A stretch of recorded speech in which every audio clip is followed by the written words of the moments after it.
First time டைரக்டர்ஸாக இருந்தாலும் co actors பெரிய ஆக்டர்ஸாக இருப்பாங்க, அந்த ஃபியர் இருக்கும்.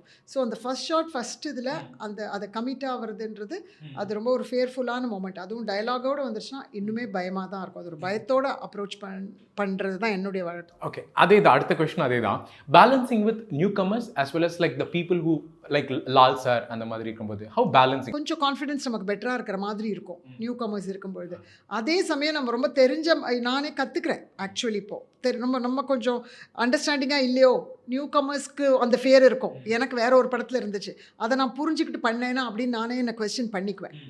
பட் பெரிய ஆக்டர்ஸோட பண்ணும்பொழுது நம்ம நல்லா பண்ணணும், சரியாக பண்ணணும் அப்படின்ற ஒரு அந்த ஒரு என்ன சொல்கிறது, ரொம்ப கேர்ஃபுல்லாக அதை கையாளறதுக்கு முயற்சி பண்ணுவேன். Okay, tackling the industry type casting, like எப்படி சொல்கிறது, ஒரே மாதிரி ரோல். அப்போ அம்மா அப்படின்னாங்கன்னா you wish to find something unique for your quality அப்படிங்கும்போது அதெல்லாம் எப்படி டேக்கிள் பண்ணுறீங்க? சரி, என்னுடைய நண்பர்கள் என்னுடைய ஃபேமிலியில் பார்த்தீங்கன்னா தே ஆல் சே, ஃபேமிலியிலலாம் லைக் சும்மா இதே மாதிரி அழுகுற அம்மா பண்ணக்கூடாது இனிமேல் அப்படின்லாம் சொல்லுவாங்க.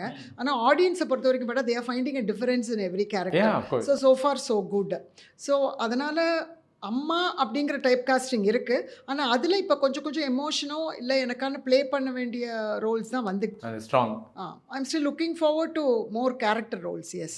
கீது கைலாசம் அவர்களுடைய மெமரபிளான cinema days with mister K Balachandran அவர்கள். அவருடைய ஒர்க்கை நான் அப்சர்வ் பண்ணியிருக்கேன் நிறையா. அவருடைய ப்ரொடக்ஷனில் நான் ஒரு ஆக்டிவ் ப்ரொடியூசராக நான் ஒர்க் பண்ணியிருக்கேன். ப்ரொடியூசராக ஒர்க் பண்ணும்போது A to Z எல்லாமே காஸ்டிங்லேருந்து பல விஷயங்கள் இந்த ப்ரொடக்ஷனில் நான் அதை கூட இருந்து நான் பண்ணியிருக்கேன், வேலை பார்த்துருக்கேன் அவரோட ஒர்க்கை. Cinema is all about like action cut தான், அது எப்பவுமே மாறாது. பட் இந்த ஓல்ட் அண்ட் குட் டேஸாக இருக்கலாம், இல்லை மாடர்ன் நியூ சினிமாவாக இருக்கலாம், what was the difference ma'am நீங்கள் பார்க்குறது? As a viewer I think the ஆக்டிங்கை பொறுத்த வரைக்கும் ரொம்ப ரியலிஸ்டிக்காக மாறி இருக்குன்னு நான் நினைக்கிறேன்.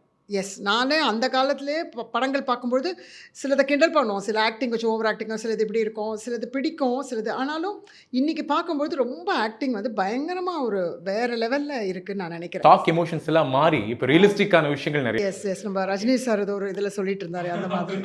பிகெஸ்ட் லேர்னிங் த்ரூ சினிமா அப்படின்னு என்னவா இருக்கும்? பொலிட்டிக்கலாக நிறையா I am becoming aware. Because you are playing with different political knowledge இருக்கக்கூடிய டைரக்டர்ஸ் கூட ஒர்க் பண்ணிட்டு இருக்கீங்க. ஒன்னொன்னுலேயும் இது ஏதாவது பாலிடிக்ஸ் பேசுதா, இல்லை பாலிடிக்ஸை ஒதுக்கி வைக்குதா, இல்லை அவேராக இருக்குதா, இல்லை நான் இந்த பாலிடிக்ஸ் இருக்குது நான் இதை ஒதுக்கி வச்சுட்டு இந்த படம் பண்ணுறேன்னு அதை நான் கொஸ்டின் பண்ண கற்றுக்கிட்டு இருக்கேன். அது எப்படி உங்களோட choice? Because you are working with லபர் வந்து with mister Tamil sir, like Paranji sir with Sarpatta பரம்பரை.